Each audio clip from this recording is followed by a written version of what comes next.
I would just like to show you a few things. Are you ready? Dude, keep it in your pants, man. Keep it in your pants. This will get to the topic of the show, but one. Wait, what is journals for the audio listeners? Journal 1, Journal 2, Journal 3. You could tell I like these journals, and of course they don't make them anymore. Are those like Target brand? No, it's from Amazon. They're called Essentials. Yeah. That's okay. Yeah. Peter Popper Press, I think, makes them, and they don't make this specific one. They make all the other ones. Are those all filled? They're all filled. And hold on, I'm not done. And because I couldn't get the other one, I got this one and one more of this one. Okay, for those of you listening, they are 5 identical journals-ish, and they're pretty thick. I would say there's at least 100 thickish pages there. There's got to be 192 pages on the smallest of them. Okay, and I imagine there's no way you're going to open them up because you don't want us to freeze frame on any particular thing, and because the inside would make you look like the Unabomber. Is that correct? Yeah, and I don't want anyone stealing my awesome idea that clearly I've been putting some work on. Wait. Okay, there were five journals? 1, 2, 3, 4, 5, yes. And there's probably more before this. And this is all one idea? Yeah, but I mean, sometimes like I'll write out the beats for like something else we're working on in there, so it's not clearly organized. But yes, a bulk of it is. I'd say 75%. This is where you master beat? Yes, but getting to the subject of today's show, which is why haven't we written that yet? And that is the topic for today.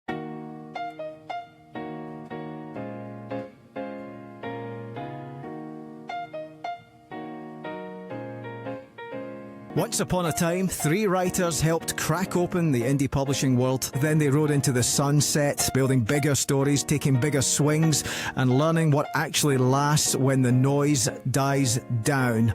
Now the band is back together, older, sharper, and uninterested in shortcuts. This is the Smarter Artist Show with Sean Platt, Johnny B. Truant, and David W. Wright. It's the same 3 voices you know talking about the craft and commerce of storytelling, from the work they're creating to the TV shows and movies they can't stop thinking about. Shop talk for artists playing the long game in a creative world that never slows down. If you've been here since the early days, welcome back.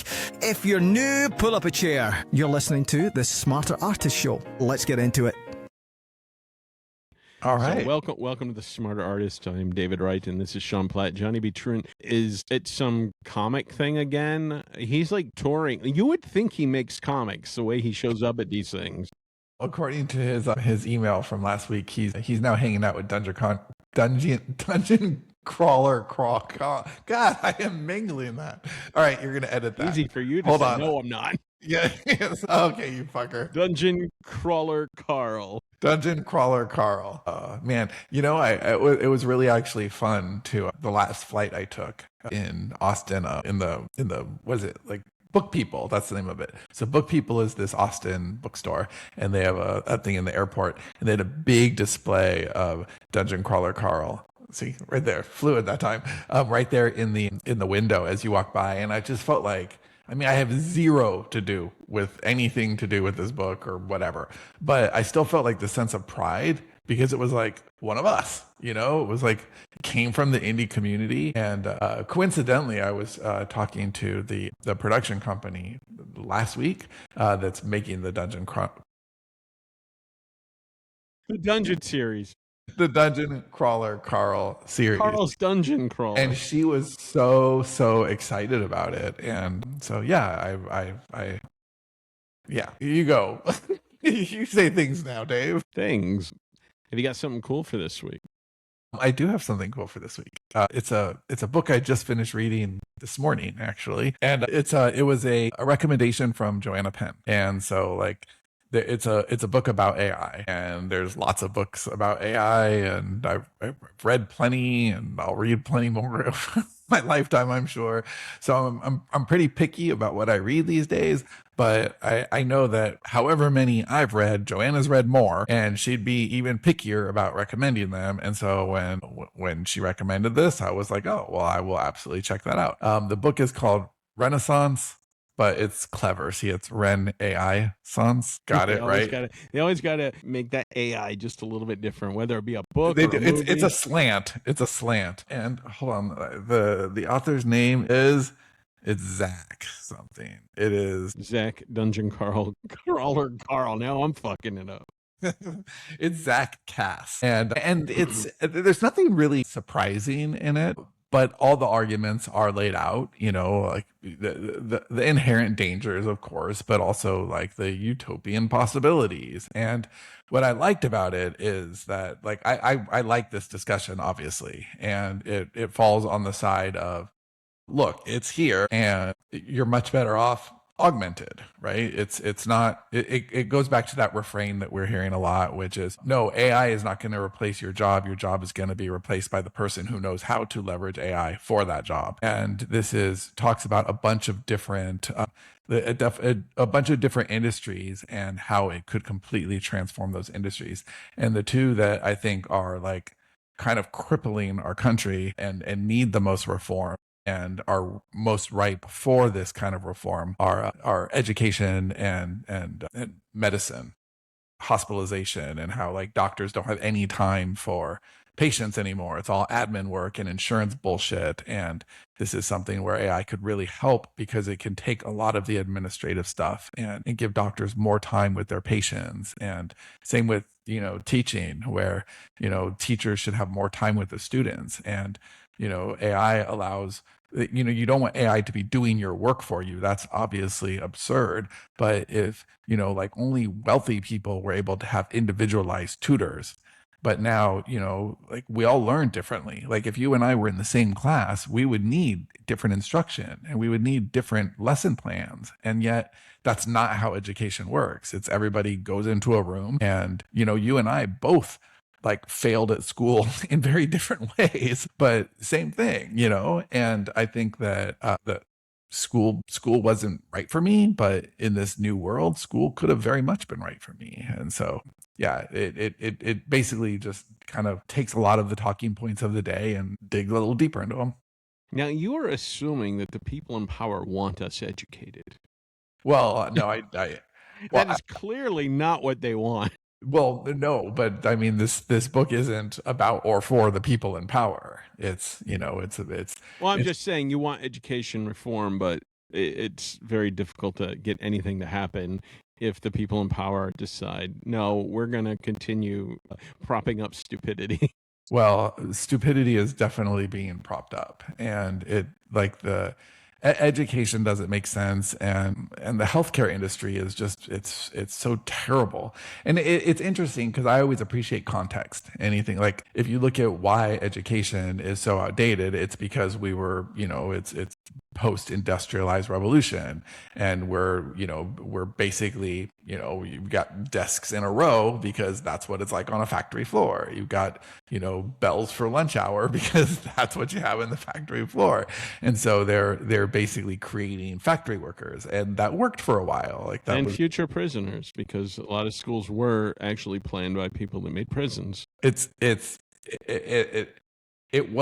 It was an institution and it worked for its time, but it stopped working a long time ago. And the healthcare industry is the same, where the healthcare industry was hospitals used to be built around like emergencies, right? Things that were like life-threatening and immediate. But most deaths now are not coming from that. Most deaths are like preventable lifestyle bullshit, you know, that we are like destroying ourselves. And hold on, my McDonald's Uber. I made a left. Like I was going to make a you right. were going there.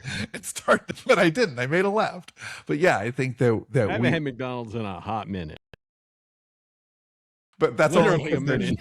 That's because their shake machine is broken, right? Like that's the only reason. So I think that, you know, we're not very good at taking care of ourselves, and the healthcare industry supports that. If you look at the amount of, you know, advertising that is for, like, I mean, come on, it's an SNL skit at this point where every single drug commercial is just like has, you know, 10 seconds of for every 10 seconds there's another like 30 seconds of disclaimers about all the things that are way worse than the thing you're trying to solve. Awful. The one I love best is for people that want thicker eyelashes, and to me that seems Wait, is this silly. real or are you making this It's up? a real fucking ad. And I suppose there are people that have an issue where they need eyelashes or they don't have them. I don't know. But I think Well, if if you have you just, alopecia or something. yes, but this is like talking about like plumping them up. And to me, that's a very superficial thing. And one, And you one get of the, explosive diarrhea if you do it. well, of course, that's with everything. Imagine taking a boner pill and then having explosive diarrhea for the. Who's gonna fuck you then? But no, one of the things is it could cause blindness. Like, what the fuck? That seems almost ironically fitting. I don't know. Yeah, I think it's crazy. I think the things that you know, it's like so many of the drugs. It's just like take better care of yourself. Take better care of yourself. Like put more attention into your daily lifestyle, and if you have bad habits, change those habits. By the way, how are your habits going, Dave? Fuck off. Can we do another habit episode? Yeah, sure. How many of the habits at the end of our last habit episode have you I kept? only had two that I was going to do, and one was obsidian, but I haven't had time to really crack that nut. And the second one was walking, and I have been walking, so fuck off. Okay, well, that's awesome. And you also were going to be in charge of like daily greeting and checking in on the Slack. You've done a great job on that, actually. So Okay, yeah, high I do five it there. most days, more days than not. I would also like to publicly, now that we're here, I would like to publicly tell the world that is listening right now No. that so Dave turned in his most recent screenplay, and well, it does need to be said that he was a full 2 weeks after the I swear on my mother's life. I never said that. I wouldn't do that. Well, what did you swear on? I think I sweared on your life. Okay, I swear on your life that I will have it no later than a week from Sunday or whenever it was when I was checking in on a no matter when date. It did come into it 2 full weeks after that. However, it's the best rough draft script I've ever had from Dave. I would like to tell everybody listening that. And I think the public shaming as we went over our last script on air really stuck with you. It was great, and it was a total joy to work on that. Like I really enjoyed the time that I spent on it because of how much work that you did. So great job. Thank you. Quality takes time. How did you enjoy that script versus other scripts? Because it felt, reading it, like you had more. I enjoyed it. The only pushback I had was like I didn't have any real structural problems. I think the biggest thing was trying to manage the new workload of everything that we're doing with Smarter Artists. Because when I committed to the date, I didn't realize we're going to do like 2 shows one week, 2 shows another week, and all the other stuff that I'm planning. And I have so much bandwidth. Yeah. And I ideally I can do both. I can create and I can, do the administrative and work stuff in this show. But I do need to realize if I do that, then I have to slow down in one area or the other because I can't do them both at max speed. So. Yeah, that makes sense. Well, regardless, it was great work, and I think just because we're sharing, I think the biggest thing, like there weren't any structural issues at all. Like there were a couple of scenes that I wanted to add or like refine, but most of it was subtext, right? And we talked about this in the notes, but I think it's worth sharing that kind of stuff. So do you want to talk at all about that before we get to the actual topic and like the learning there? Yeah, you can go right ahead. Well, I mean, I'm bouncing it to you because it was learning for you. So is there anything that you and I think that when you repeat this stuff out loud, you internalize it a little better. So it's not just me telling you something. I think that's one of the reasons we took a big leap from the last. There were 2 things that stuck out to me that I will make a more conscious effort of next time. And one of them is an obvious one, showing, not telling. Like saying somebody's scared isn't the same as showing, what they do when they're scared or how it affects them. And because I know that in books, and while I don't always get it right, I'm aware of it when I'm writing a book. But for a screenplay, there's a part of me thinking, well, let the actor or actress or director, implement that how they want to. So that was incorrect. The other thing was the dialogue around the dialogue. Basically, people having an argument don't really say, what the argument's about. They dance around it, and there were several examples where you changed it up and made it a lot better. Well, I think it's people rarely, when they're fighting, there's so much subtext there, right? And I think I'm very direct when I fight, so I'm like kind of thinking in my own head, but you're not all of these characters, right? Right. And especially like our bad guy here is like a total narcissist, right? And so he's always going to speak in subtext because he wants to be the good guy.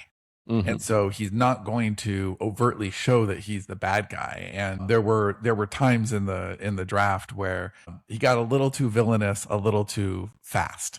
And I felt like it was actually way scarier to have him be charming, or to one thing that made him scarier, I think, was when he weaponized the relationship, or made it her fault when it wasn't her fault, and like, oh, you're doing that again, that word, and it's like making her feel bad for just like trying to have some dignity. And I think that's what that character would do, rather than just being honest and direct. I don't think narcissists tend to be direct, because I think that they want to be the hero, right? And he wants to be the hero. I think you've known a lot more narcissists than I have in my life. Well, that's very, very true. So anyway, what's your something cool? My something cool is a little movie you might have heard of called Office Space. Wait, 1998, right? 99, actually, in that golden year. Wow. You know what? That's funny. I was going to guess 99, and I thought, no, because there's too many other amazing movies that came in 99. It has to be 98. Yes. Mike Judge of Beavis and Butt-Head fame, and also Idiocracy. Idiocracy. And a few, and Hank Hill, that show, what is it called? I don't remember. King of the Hill. King of the Hill. Yeah, it's his thing. And it had an early Jennifer Aniston in there. I think it was post-Friendzo. Yeah, it was. But yeah, Friends was 94. Oddly, she didn't even get top billing. Like, she wasn't, like, I don't know why they didn't. Well, she's not really in it very much. She is, like, she's a kind of a central character. She plays his girlfriend, and they have several scenes together. I would say she has 20 minutes of screen time. So I'm just surprised, because Hollywood usually, like, even if somebody's in it for 5 seconds, they'll take somebody who's in one scene and they're but if you go back and look at the trailers, I mean, I don't know this, I don't remember, but if you go back and look at the trailers, I bet she's prominent in the trailers, because they were trying to sell the movie, trying to fill seats. So, yeah, anyway, I watched the movie. Well, I've obviously seen it many times, but my son is starting to watch some of the older movies now, and he wanted to see that one, so we watched it, and very enjoyable. What put that movie on his radar? We like Beavis and Butt-Head. All right. How is the Beavis and Butt-Head reboot? Is it good at all? It's okay.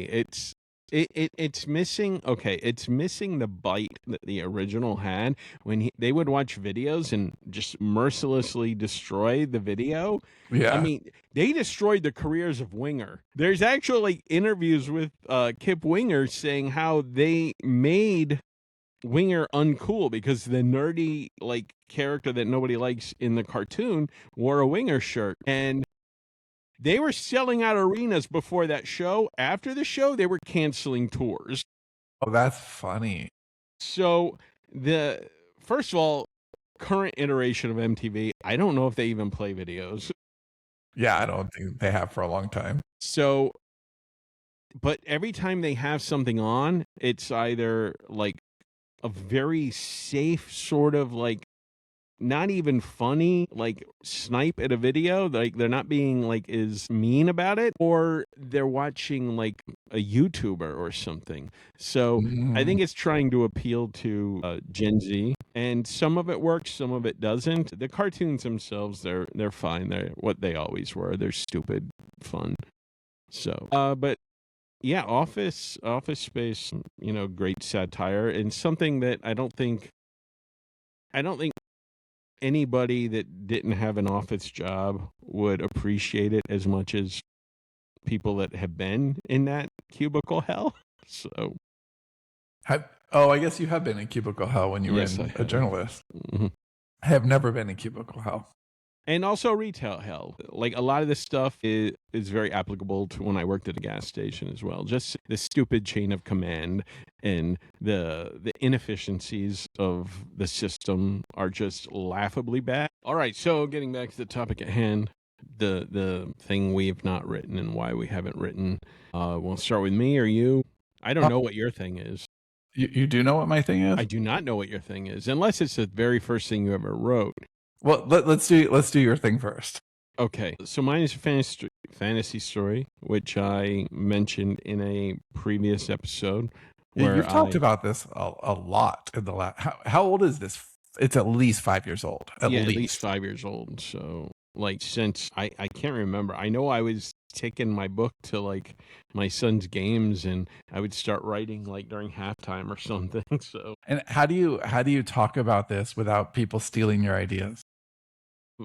Very carefully, I guess. All right, let's try. Because I haven't seen this idea before, and I'm not to say that nothing in any way has been done like it before, obviously, but this specific thing in the instrument of that kind of the whole story revolves around, I have not seen before. Do you remember your original like fantasy idea from? I mean, this is 15 years ago at this point when you had told me this idea, and you were really excited about it. Do you remember this? The thing with the like crystals or something.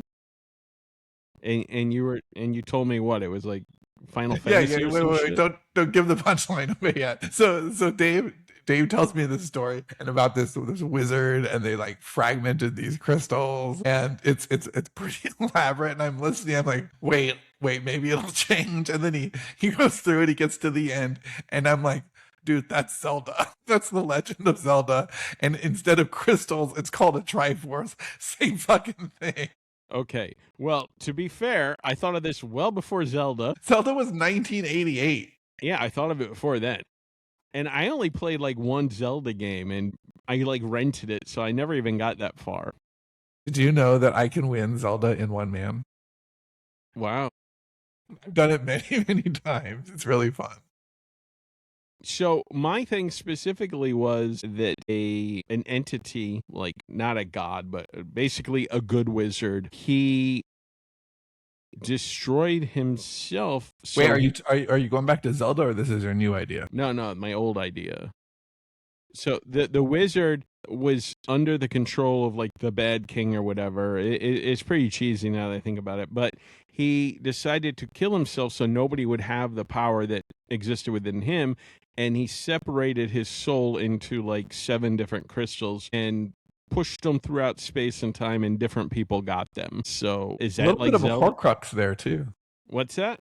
It's this up and coming series that you haven't read called Harry Potter. You may have heard of it. Wow, I never heard of it. Okay, so all right, well then both people robbed from my mind. You're basically Zelda meets Harry Potter is your pitch. That's funny because it's basically like if I developed it as a child, it would have been the biggest thing ever. You should have had more discipline.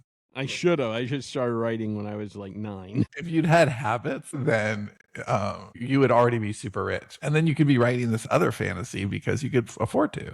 Yeah, I swear to God, if somebody comes out with anything like this before I do, I'm gonna fucking scream. Are you ever? By the way, there's 2 projects that I want to write. You know about both of them. Wait, I don't think, unless I'm wrong, I don't think you've ever told me the details about this one, have you? The fantasy story? Yeah. I thought I did.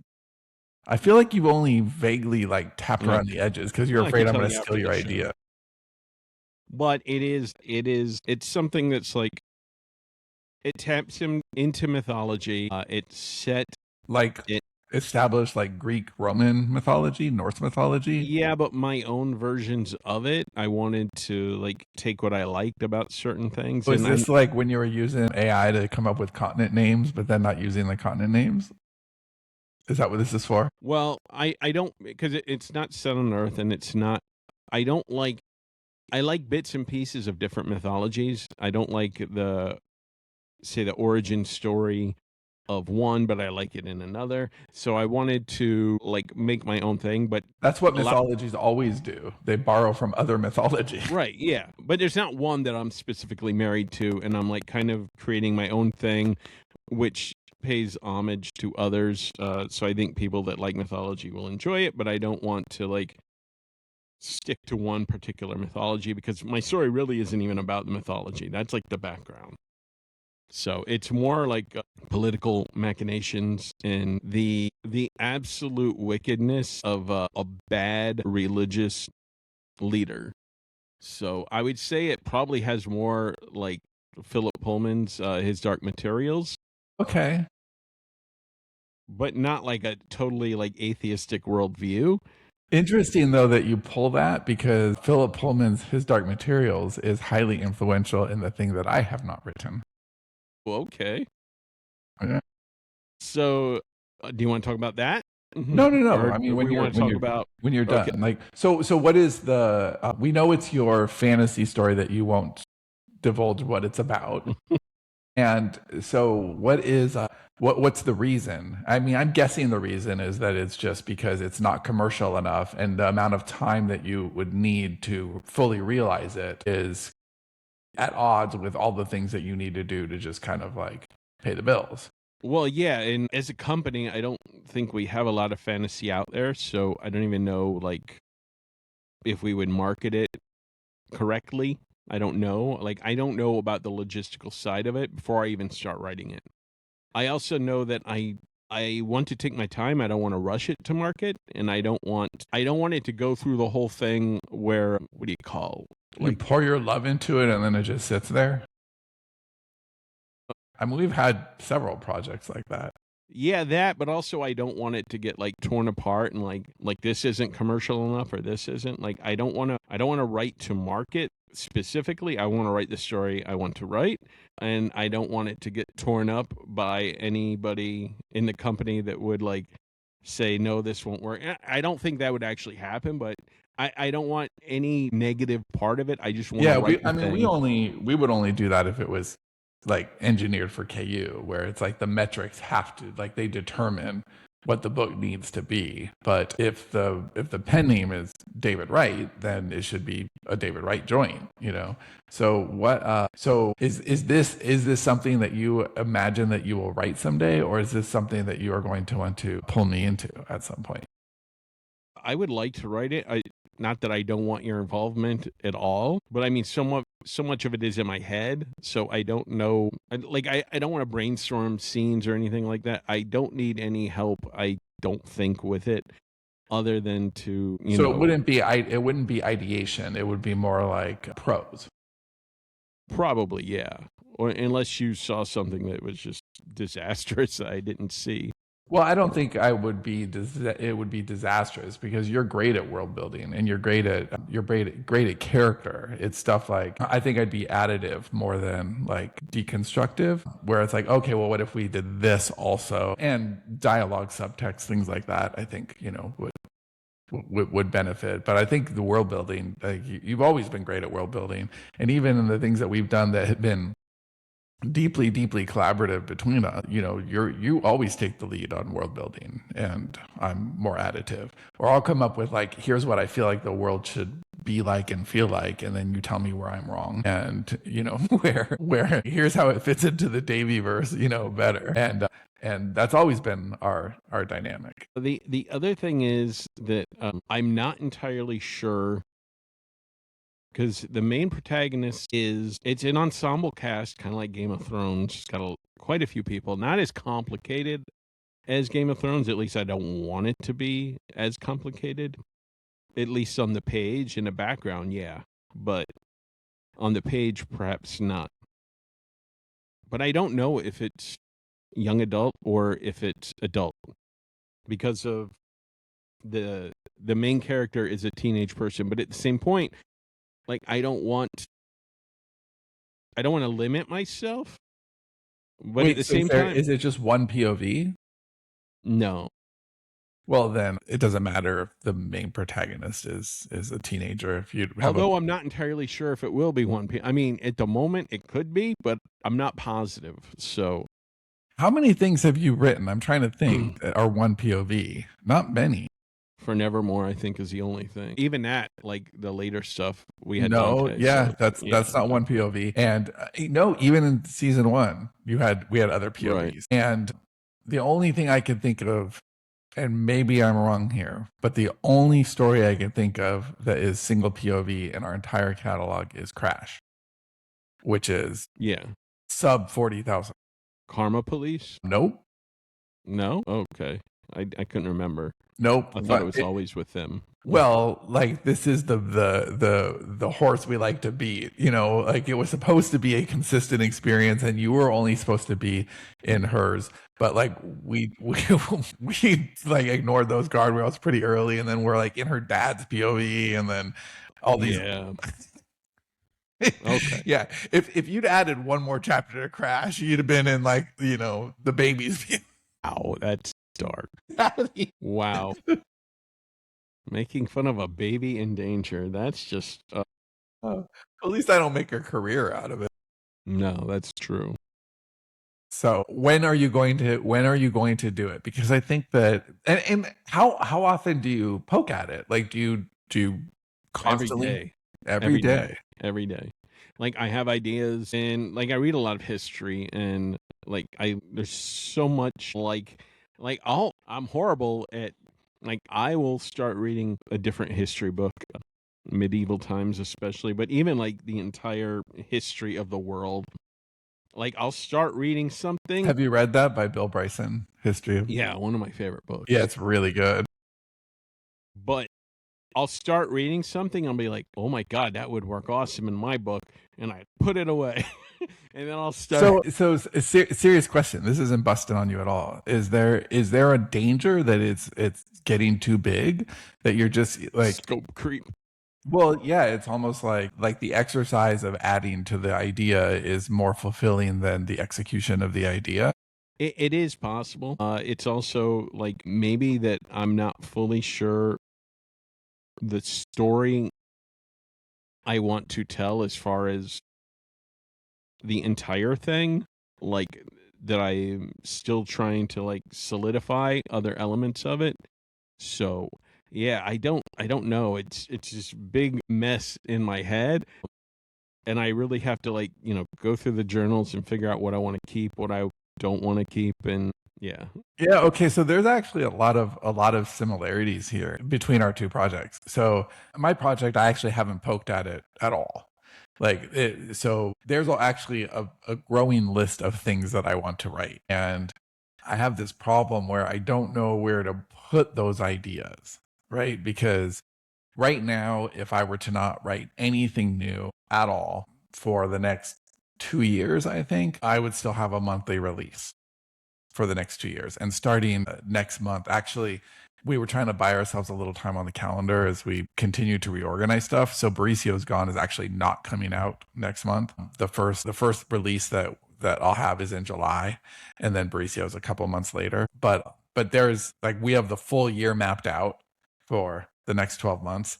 And then after that, there's still a pile of like 20 books that are unpublished because I've just been writing for the last many years without publishing. And so I keep getting like new ideas. What do I want to write? Where does that go? Because now, like if I write it, does it go in the pile? Does it bump something else from the pile? And so the I don't know, the urgency for me to write any fiction has just been kind of removed. And I'm also working on like a couple of money plays. So it's like, okay, well, this franchise needs some more attention. So some of my fiction writing time, or a lot of my fiction writing time, will be devoted to that. And so but that doesn't mean the ideas stop, right? I'm an idea person. So the idea pile just kind of keeps piling up. But despite how tall that pile gets, there is one idea that I know, like on a cellular level, I have to return to someday because it's closure. And it might be next year, just because next year would make it the 20-year anniversary of when I started it. So it is, you called it is the first thing that I ever wrote. And for anyone who doesn't know the story, is it 2000? Yeah, yes, it would have been 2007. So a year before I went online and I started writing. And Cindy had been trying to get me to write for many, many, many years. And this is literally 12 years into our relationship was the first time that I actually wrote anything other than movie reviews to myself. And I would just like we'd go to watch a movie, and then I'd come home and I'd write a movie review really just to make myself laugh. Like that was like no one read the movie reviews. I didn't even read them to Cindy or let her read them. Like they were really just for me. But she always tried to get me to write. And then we had the preschool. And then when my daughter went to kindergarten, and I felt like my best friend was gone, because we just hung out all the time. And all of a sudden she was in kindergarten and I felt sad. And Cindy said, why don't you use rest time? We have this like 90-minute block every day. And why don't you just go and write? And this was the end of September. And so I said, okay. And so I'd go into a room, and for 90 minutes I would write every day. And by the end of the year, I had a 600-page book. And this book is awful. It is really, really, really bad. I think you've read a few pages of it before, maybe. I think a few, but I don't think much. Yeah. I don't think you gave me too much. Yeah, I don't think there's too much. I think it's maybe had 3 readers. One of the readers is one of the reasons I stayed writing, because what that experience taught me, like I was under no illusions. I didn't think it was a good book, but it did teach me that I could write every day and have a finished product. Like, ass and seat. It definitely taught me that. And one of Cindy's writing professor friends looked at the draft. It was one of the very few people that I shared it with. And when she got back, she took a long time to get back to me, which is, why I knew there was no good news. You don't wait that long for good news. And when she got on the phone with me, she said, I've really been struggling to find the words to how to say what I'm feeling about this. And she said, I need you to understand that this is a narrative nightmare. Is what she called it. She said, as a book, it does not hold together. It has major, major structure problems. And she basically enumerated all the things that were wrong with it. But then she said, but there are long passages of staggering genius, and I think you need to stick with this. And so I was like, all right, I'm going to. And I started writing other things. So I did really appreciate that feedback, because it gave me no false illusions that I was I had a lot to learn. I couldn't just go make up a story. That's not how storytelling worked. Unless you're Stephen King. Totally works out for him. But I needed to have some idea about what the ending should be. I needed to have some idea around structure. But we've talked about this on the show before, especially in the early days, how your first book, is everything that you've ever felt, right? And that your first book you should throw it away. And there's that scene that I love in that show, Californication, where David Duchovny is having sex with an underage girl and she punches him in the face.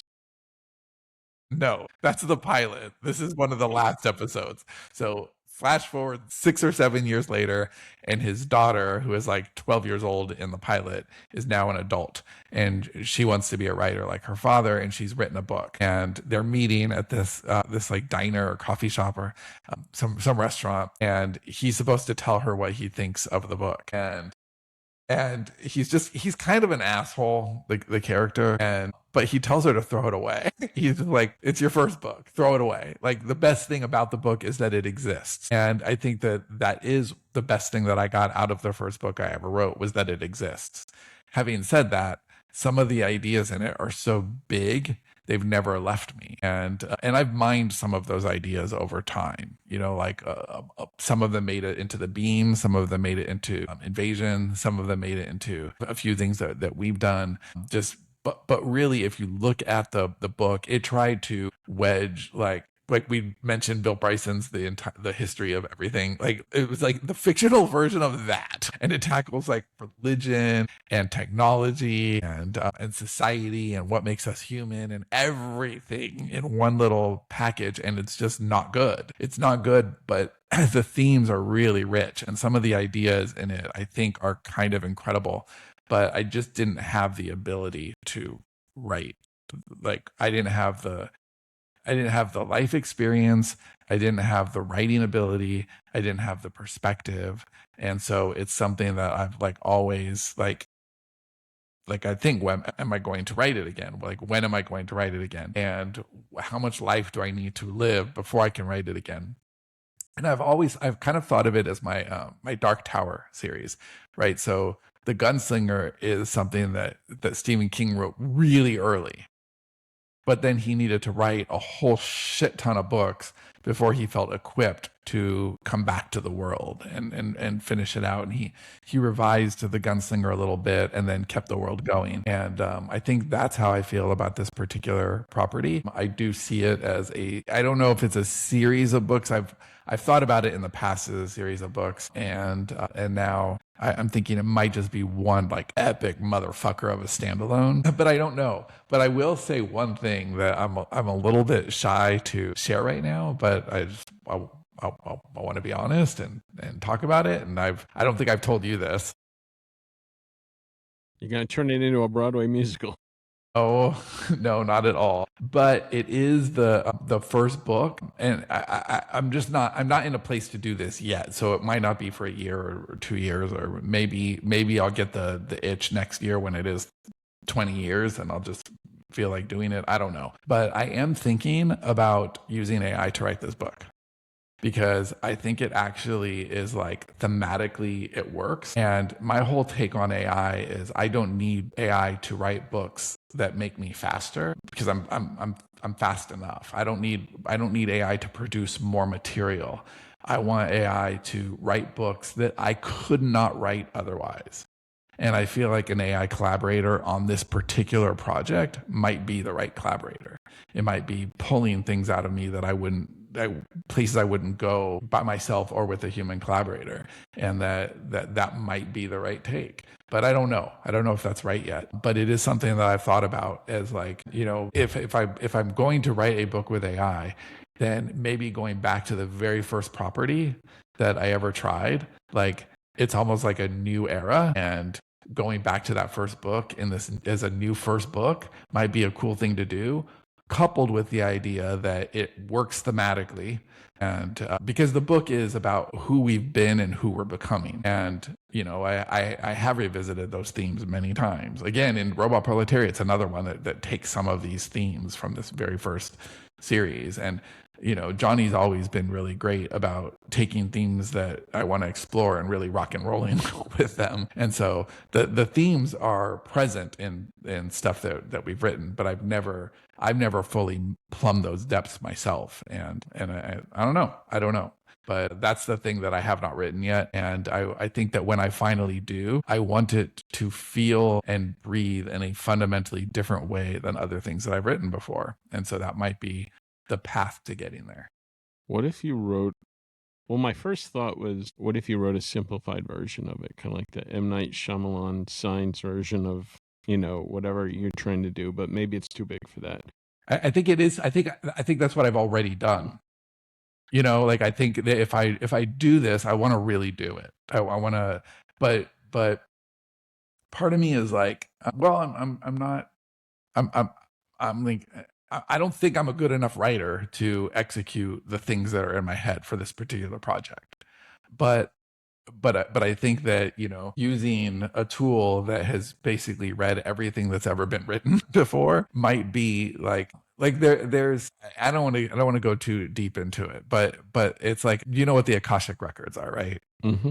So the Akashic records play like a part in this, and that's almost like our version, like of the Akashic records are that, like, AI has all the information, and like that might be a really good like source material for me to be mining some of these ideas and teasing them out. And I think it's a little like your project in that I want to do it when there's no stakes.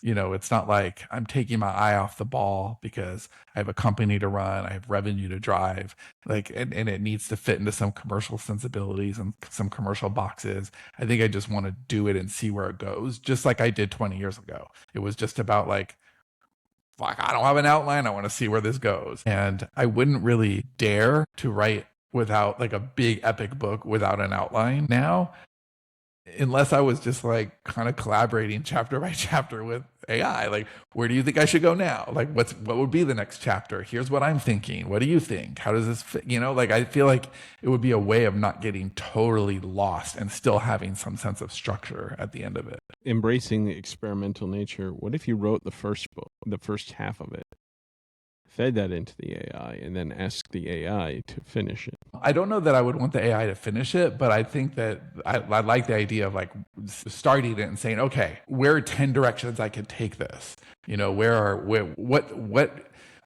What patterns are you seeing that I'm not seeing? What are the themes here? What do you see emerging here? What like, I don't even know exactly how I would do it or what I would do, but I think I would want to get, when I attack this project again, I think I want to get deeply experimental with it. And I think I want to go places that I haven't gone yet as a storyteller. And here's an example. And this is actually in real time because I haven't thought of this before, but it makes sense. It's the kind of thing I'm thinking of. Like, I think that I would want to use, I love making up language, for example, right? But I don't know enough about like etymology to convincingly make up a language. I think AI could help me be very consistent if I were to make up a language and have like certain, like I've done it before, but only like teasing it out. I have not done it in a really deeply authentic way. But that's an example of how I could use AI to create something that I couldn't create on my own. If I made language like an actual character. Like what's that book? The Wachowskis made Cloud Atlas. I've actually never read Cloud Atlas, but I know that, in the movie, there's the different timelines and the Cloud Atlas actually has some elements to this other project that I've not done. But I know that there's a section of the book that's in the far, far future, and there's made up language in that same way. And I find that compelling. I would love to toy around with something like that, but I wouldn't have the confidence to do it myself. I think that if I did it myself, it would kind of suck, and I don't want it to be suck. So I think that I would want the time and space and bandwidth to just really play, which is, I think, what you're feeling about your book too. So before we wrap this up, is there any suggestions we have for people that are also struggling with this, seeing that, we're struggling with it and we can't really give advice on how to finish the thing that we haven't finished yet. But we have finished many, many, many books. So. I think the takeaway is to never stop dreaming. You poke at it all the time, and I don't poke at it all the time, but it is something that feels like a goal. Like when I have when I can afford, what it is for me? It's the car you buy when you can afford to buy that car. It's like, okay, or it's the vacation home or whatever. It's just a completely indulgent, creative return to my roots. Like I see it as both ways. I see it as I can afford to go all the way back to the beginning. And I think that I like having that goalpost. And I think that, for you touch it every day. And I think that's two very different ways of dreaming and keeping a creative dream alive. And I think that's the takeaway is, what do you do to keep your creative dreams alive so that your forever or your someday project can become your eventual project? And dude, you have my commitment. When you're ready to do this, I'll help you however I possibly can to make it manifest, to make it real. And, if we spend the next year, which is what we're going to talk about in just 5 minutes, we spend the next year doing the things that we have on the calendar, then we should be able to buy that time for you and for me and for us. So yeah, I think keeping the dream alive in that way is the takeaway. In the immortal words of Rocky Horror Picture Show, don't dream it, be it. Did you ever go to a midnight showing of Rocky Horror? Yes, in high school. And the first time I was like, what the fuck is this? And then I went a few more times because one of my friends did it. And the people there were so cool. I don't usually like camp, but I enjoyed it. And I liked the music, unironically. So yeah, I made my son watch. Both of these things surprise me. It seems like something you would just shit all over. Yeah, it surprises me as well. But the funniest thing was one time we went and they changed because for some reason they changed the Halloween showing, and it wound up being in a predominantly black neighborhood. And it was golden. We were in there and these black dudes walked in and they saw what we were doing and they're like, these white people are fucking crazy. And I just so loved it because I had lived most of my life in a black neighborhood. Then I moved to the suburbs. So I had both sides of the experience, like what they were seeing versus what I was in right now. And it was just so fucking funny. And I loved it. Anyway, yeah. That's wonderful. So before we wrap, if this conversation gave you something to think about, you will not want to live without the Dispatch. It is our weekly newsletter. Head over to the smarterartist.net/dispatch. Also, if you've read the Smarter Artist Method, please leave a review on Amazon. We don't have too many, so it would be very helpful to the algorithms and whatever else to appease the Amazon gods. And we do want to appease the Amazon gods in this particular context. All right, so we will see you next time. Thank you for watching. Adios. Bye.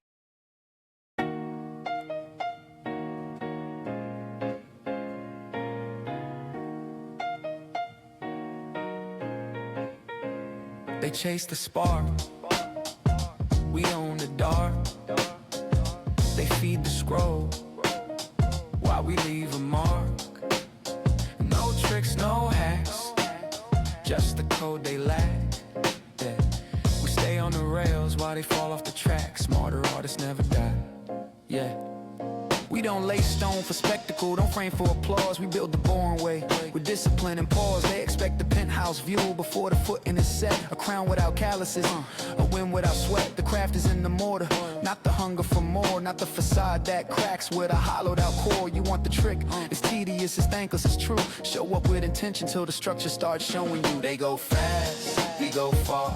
Paper planes versus iron bars. They chase spikes, we stack days. We build the house that never fades. Let them run, let them fly. Smarter artists never die.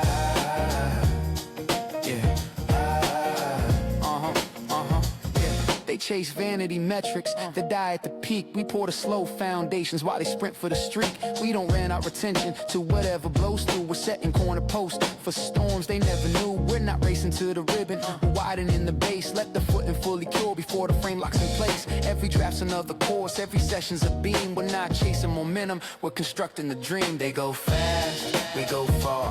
Paper planes versus iron bars. They chase spikes, we stack days. We build the house that never fades. Let them run, let them fly. Smarter artists never die.